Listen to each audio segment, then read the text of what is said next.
Hello friends, welcome to my YouTube channel bio Vigyan. तो आज हम बायोलॉजी के कुछ इंपॉर्टेंट क्वेश्चन को डिस्कस करेंगे जो हमारे आने वाले एग्ज़ाम सीईटी के लिए बहुत ज़्यादा इम्पोर्टेंट होने वाले हैं। तो दोस्तों 2 दिन हो गए आपको देखते हुए कि हम ह्यूमन रिप्रोडक्शन के टॉपिक मतलब क्वेश्चंस करवा रही हूँ। दोस्तों ये क्वेश्चन बहुत इंपॉर्टेंट है क्योंकि ह्यूमन रिप्रोडक्शन एक ऐसा टॉपिक है, एक ऐसा चैप्टर है जिसमें से 2 से 3 क्वेश्चंस हर साल बायोलॉजी के जितने भी एग्ज़ाम होते हैं वो ज़रूर क्वेश्चंस पूछे जाते हैं। बिल्कुल ही बेसिक से बेसिक क्वेश्चंस पूछे जाते हैं और जो आज की वीडियो में हम करने वाले हैं। तो प्लीज़ फ्रेंड्स वीडियो को एंड तक देखिएगा और हमारे सेशन को प्लीज़ शेयर ज़रूर कीजिएगा। तो चलिए हम स्टार्ट करते हैं। तो हमारा फर्स्ट क्वेश्चन है, Leydig cells synthesize and secretes hormone named. Leydig cells क्या पूछ रखा है? Leydig cells synthesize and secretes hormone named. Leydig कोशिका होती है ना, वो क्या स्रावित करती है, मतलब कौन सा हार्मोन बनाती है, कौन सा हार्मोन को स्रावित करती है? तो ऑप्शन नंबर ए है हमारा एंड्रोजन, ऑप्शन नंबर बी है हमारा एस्ट्रोजन, ऑप्शन नंबर डी है हमारा प्रोजेस्टेरोन, ऑप्शन नंबर डी है हमारा ऑल ऑफ दीज। तो हमारा आंसर होगा ऑप्शन नंबर ए। तो हमारा आंसर क्या होगा? Option number A androgen. Androgen जो लीडिंग सेल्स होती है ना, वो एंड्रोजन हार्मोन को बनाती है, एंड्रोजन हार्मोन का स्रावित करती है। तो ऑप्शन नंबर ए हमारा करेक्ट आंसर होगा। दोस्तों ये क्वेश्चन बहुत ज़्यादा इम्पोर्टेंट है, तो प्लीज़ हर क्वेश्चंस को बड़े ध्यान से कीजिएगा, बड़े ध्यान से फोकस कीजिएगा क्योंकि ये क्वेश्चंस है ना पूरे एक्सपेक्टेड क्वेश्चंस है सीईटी के अंदर या फिर आपके जितने भी एचएससी के अंदर जो एग्ज़ाम्स आते हैं सब में बायोलॉजी का वेटेज है कम से कम 4 से 5 क्वेश्चंस आपके हर साल आते हैं। और ये वाला टॉपिक एक ऐसा टॉपिक है जिसमें से 1 से 2 क्वेश्चंस रेगुलर पूछे जाते हैं। तो मेरा पूरा प्रयास दोस्तों यही है कि आपके हर क्वेश्चंस कवर हो और बहुत अच्छे तरीके से कवर हो। तो लीडिंग सेल्स कौन सा हार्मोन स्रावित करती है? एंड्रोजन हार्मोन का स्रावित करती है। तो हमारा नेक्स्ट क्वेश्चन है, dash is not a function of male sex accessory ducts. Dash is not a function of male sex accessory ducts. पुरुष लिंग सहायक नलिकाएं कौन सी नहीं है? जो एक्सेसरी डक्ट्स है ना मेल के अंदर, वो कौन सी, मतलब वो किस चीज़ में सहायक नहीं है? निम्नलिखित में से कौन सी पुरुष में जो सहायक नली है वो किसका मतलब किसको स्टोर नहीं करती? तो वो हम देखते हैं। तो ऑप्शन नंबर ए है हमारा स्टोरेज ऑफ स्पर्म। तो जो मेल एक्सेसरी डक्ट्स होती है ना, वो उनका कार्य क्या होता है? तो स्टोरेज ऑफ स्पर्म को यानी शुक्राणु को वो स्टोर तो करेगी ही। और ऑप्शन नंबर बी है ट्रांसपोर्टेशन ऑफ स्पर्म। तो शुक्राणु का ट्रांसफर भी कौन करेगी? जो मेल सेक्स एक्सेसरी डक्ट्स होती है ना, वो क्या क्या करेगी? स्टोरेज ऑफ स्पर्म का मतलब शुक्राणु का स्टोरेज करेगी और स्पर्म को ट्रांसपोर्ट भी वही करेगी। तो कौन कौन सी होती है मेल सेक्स एक्सेसरी डक्ट्स? कौन कौन सी होती है? तो ऑप्शन क्या है? फर्स्ट होती है हमारी रेटी टेस्टिस। तो फर्स्ट क्या होती है? रेटी टेस्टिड। सेकंड क्या होती है हमारी? वासा इफ्रेंसिया। और थर्ड क्या होती है? एपिडिडाइमस।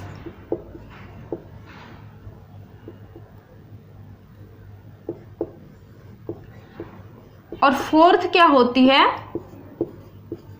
Vas deferens.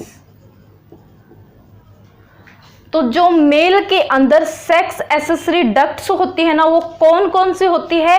ये क्वेश्चन बहुत इंपॉर्टेंट है दोस्तों। तो वो 4 प्रकार की होती है। कौन कौन सी होती है? फर्स्ट होती है रेटी टेस्टिड, सेकंड होती है वेस इफ्रेंसिया, वासा इफ्रेंसिया, थर्ड होती है एपिडिडाइमस और फोर्थ पे होती है वेस डिफरेंसिया।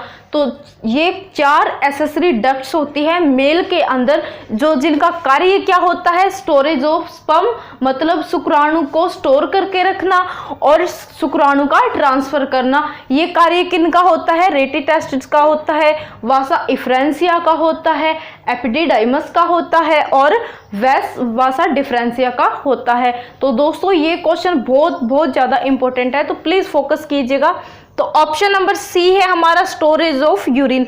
तो यूरिन का स्टोरेज तो होता है यूरिनरी ब्लडर के अंदर। तो sex male sex accessory ducts का कार्य क्या नहीं है, तो ऑप्शन नंबर सी हमारा करेक्ट आंसर होगा। स्टोरेज ऑफ यूरिन का कार्य मेल सेक्स एक्सेसरी डक्ट का नहीं है, तो ऑप्शन नंबर सी हमारा करेक्ट आंसर होगा। स्टोरेज ऑफ यूरिन किसका कार्य होता है, यूरिनरी ब्लडर का कार्य होता है। तो दोस्तों ये क्वेश्चन प्लीज ध्यान से पढ़िएगा, बहुत ज़्यादा इंपॉर्टेंट है, ठीक है। तो हमारा नेक्स्ट क्वेश्चन है, dash is a primary sex organ in female.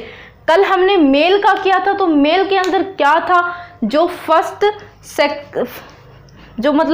Sex organ होता है मेल के अंदर, वो कौन सा होता है, तो ये आप मुझे कमेंट सेक्शन के अंदर जरूर बताइएगा। तो हम देखते हैं कि फीमेल के अंदर कौन सा होता है, तो यानी कि स्त्री के अंदर प्रथम जनन लैंगिक जनन अंग कौन सा होता है, तो ऑप्शन नंबर ए है हमारा ओवरी, ऑप्शन नंबर बी है हमारा यूट्रस, ऑप्शन नंबर सी है हमारा सर्विक्स, ऑप्शन नंबर डी है हमारा वेजाइना। तो हमारा आंसर क्या होगा, ऑप्शन नंबर ए ओवरी। तो जो ओवरी होती है ना, वो फीमेल के अंदर प्राइमरी फर्स्ट सेक्स ऑर्गन होता है फीमेल के अंदर ओवरी का। तो ये क्वेश्चन भी दोस्तों अगेन बहुत इंपॉर्टेंट है। तो प्लीज़ आज के सेशन में जो भी मैं क्वेश्चंस करवा रही हूँ ना, पूरे एक्सपेक्टेड क्वेश्चन है दोस्तों, क्योंकि अगर एचएससी के अंदर इस टॉपिक में से कोई भी क्वेश्चन आता है ना, तो इन पार्ट्स में से जरूर क्वेश्चन आएगा। तो प्लीज़ हर क्वेश्चंस को बड़े ध्यान से कीजिएगा।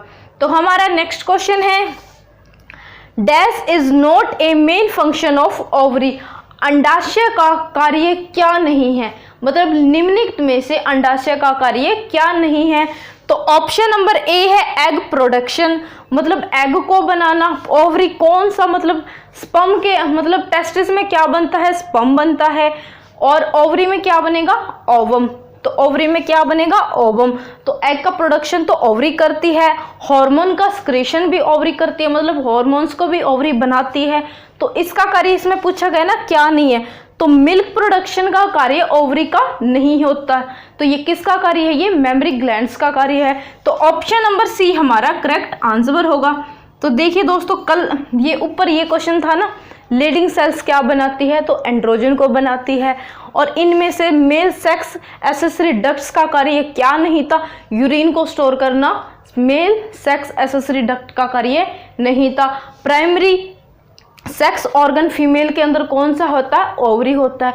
ओवरी के अंदर क्या नहीं होता, एग का प्रोडक्शन होता है, हार्मोन का स्क्रेशन होता है, क्या नहीं होता, मिल्क स्क्रेशन, मतलब मिल्क का प्रोडक्शन ओवरी का कार्य नहीं होता। ये कार्य किसका होता है, मेमरी ग्लैंड्स का।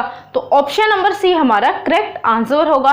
तो हमारा नेक्स्ट क्वेश्चन है, female reproductive system does not include, female reproductive system does not include, मादा जनन तंत्र में शामिल नहीं है, मादा जनन तंत्र में शामिल क्या नहीं है, तो ऑप्शन नंबर ए है हमारा पेयर्ड ओवरी। तो फीमेल के अंदर क्या क्या होता है, फीमेल के अंदर पेयर ओवरी में, मतलब 2 पेयर होते हैं ना ओवरी के, एक पेयर होता है, मतलब 2 ओवरी होती है, तो 1 पेयर होगा। 1 पेयर ओविडक्ट, मतलब फ्लोपियन ट्यूब भी होती है, और यूट्रस, तो यूट्रस को क्या बोला जाता है, सेकंड नेम वोम बोला जाता है, तो ये भी होता है। तो क्या नहीं होता, पेयर्ड वेस डिफरेंसिया। तो दोस्तों ये वाला क्वेश्चन अगेन बहुत इंपॉर्टेंट है, तो ऑप्शन नंबर डी हमारा करेक्ट आंसर होगा, क्योंकि पेयर्ड वेस डिफरेंस नहीं होता। ये किस में होता है, ये टेस्टिस में होता है, और ये क्या होता है, ये मेल के अंदर सेक्स एक्सेसरी डक्ट्स होती है। तो देखिए ये वाला यहाँ पे दे रखा ना, तो ये किसका नहीं है, तो ऑप्शन नंबर डी हमारा करेक्ट आंसर होगा। पेयर्ड वेस डिफरेंस, ये किस में होता है? ये मेल सेक्स एक्सेसरी डक्ट्स होती है। तो दोस्तों ये क्वेश्चन बहुत ज़्यादा इम्पोर्टेंट है, तो प्लीज़ वीडियो को एंड तक देखिए और आज के हमारे सेशन को शेयर कीजिएगा। तो हमारा नेक्स्ट क्वेश्चन है, egg production is known as, egg production is known as, अंडाणुओं का उत्पादन क्या कहलाता है? अंडाणुओं का उत्पादन क्या कहलाता है? ऑप्शन नंबर ए है हमारा स्पर्मेटोजेनेसिस, ऑप्शन नंबर ए है हमारा स्पर्मेटोजेनेसिस, ऑप्शन नंबर बी है हमारा oogenesis, ऑप्शन नंबर सी है हमारा फर्टिलाइजेशन, ऑप्शन नंबर डी है हमारा ओवुलेशन। तो हमारा आंसर होगा ऑप्शन नंबर बी oogenesis। तो हमारा आंसर क्या होगा? Option number B oogenesis। Egg production is known as oogenesis, ये फीमेल के अंदर मतलब महिला में होता है। जब ओवम बनता है तो उसके प्रोसेस को क्या बोला जाता है? oogenesis। मेल के अंदर जब स्पर्म का प्रोडक्शन होता है, जब स्पर्म बनता है, उसको क्या बोला जाता है? नर के अंदर जब शुक्राणु का उत्पादन होता है उसको क्या बोला जाता है? तो उसको बोला जाता है स्पर्मेटोजेनेसिस। तो दोस्तों एक क्वेश्चन से दो क्वेश्चन बन रहे हैं, तो क्वेश्चन बहुत इंपॉर्टेंट है। oogenesis में क्या होगा? ओवम बनेगा, ठीक है। स्पर्मेटोजेनेसिस में क्या होगा? स्पर्म बनेगा, मतलब शुक्राणु बनेंगे। तो हमारा नेक्स्ट क्वेश्चन है, the female sex accessory duct is are, the female sex accessory duct is are, स्त्रियों में जनन नलिकाएं कौन सी होती हैं? स्त्रियों में जनन सहायक नलिकाएं कौन सी होती है? तो मैंने मेल की भी करवाई थी आपको थोड़ी देर पहले, मतलब पहले के क्वेश्चंस में मैंने करवाई थी। उसमें क्या था? फर्स्ट हमारी कौन सी थी? रेटिटेस्टिड, सेकंड थी हमारी वासा इफ्रेंसिया, थर्ड एपिडिडाइमस और फोर्थ वास डिफरेंसिया। तो चार थी उसके अंदर दोस्तों, वो भी बहुत इंपॉर्टेंट थी। उसके अंदर पूछा गया था मेल सेक्स एक्सेसरी डक्ट, मतलब नर सहायक नलिकाएं, उसके अंदर कौन सी थी? चार प्रकार की थी जो मैंने आपको पीछे के क्वेश्चन में कराई। अब फीमेल के अंदर पूछा गया, महिला के अंदर पूछा गया है, तो हम देखते हैं कि महिला के अंदर सहायक नलिकाएं कौन कौन सी है, जनन सहायक नलिकाएं कौन कौन सी है। तो ऑप्शन नंबर ए है हमारा fallopian tube, option number B है हमारा यूट्रस, ऑप्शन नंबर सी है हमारा वेजाइना, ऑप्शन नंबर डी है हमारा ऑल ऑफ दीज। तो हमारा आंसर होगा option number D, all of these. महिला के अंदर जनन सहायक नलिकाएं हैं फ्लोपियन ट्यूब, यूट्रस और वेजाइना। तो ऑप्शन नंबर डी हमारा करेक्ट आंसर होगा। तो हमारा आंसर क्या होगा? Option number D. अगेन मैं बता रही हूँ क्या क्या कौन कौन सी होगी, फ्लोपियन ट्यूब, वेजाइना और यूट्रस, ये महिला के अंदर सहायक जनन सहायक नलिकाएं होती है। तो हमारा नेक्स्ट क्वेश्चन है, release egg from ovary is collected by, release egg from ovary is collected by, अंडाशय से उत्पन्न अंडाणु को कौन एकत्रित करके रखता है? अंडाशय से उत्पन्न अंडाणु को कौन एकत्रित करके रखता है? तो ऑप्शन नंबर ए है हमारा fallopian tube, option number B है हमारा यूट्रस, ऑप्शन नंबर सी है हमारा वेजाइना, ऑप्शन नंबर डी है हमारा सर्विक्स। तो हमारा आंसर होगा option number A, fallopian tube. तो हमारा आंसर क्या होगा? Option number A.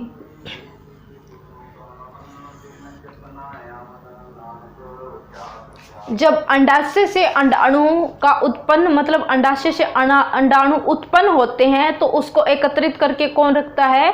फ्लोपियन नलिकाएं, फ्लोपियन ट्यूब। तो हमारा नेक्स्ट क्वेश्चन है, where does the fertilization of संगमी takes place in the female body? Fertilization का मतलब होता है निषेचन, और इसका मतलब होता है निषेचन, और इसका मतलब होता है युग्मक। मतलब संगमी का मतलब क्या होता है? युग्मक। मादा शरीर में निषेचन और युग्मक, मादा शरीर में निषेचन और युग्मक शल्य की प्रक्रिया कहाँ पर होती है? फीमेल बॉडी के अंदर निषेचन और युग्मक की प्रक्रिया कहाँ पे होती है? तो ऑप्शन नंबर ए है हमारा वेजाइना, ऑप्शन नंबर बी है हमारा यूट्रस, ऑप्शन नंबर सी है हमारा fallopian tube, option number D है हमारा सर्विक्स। तो हमारा आंसर होगा option number C, fallopian tube, fallopian नलिका। महिला के शरीर में निषेचन की प्रक्रिया कहाँ पे होती है? फलोपियन ट्यूब में होती है, फलोपियन नलिका में होती है। महिला के शरीर में निषेचन की प्रक्रिया कहाँ पे होती है? फलोपियन ट्यूब के अंदर होती है।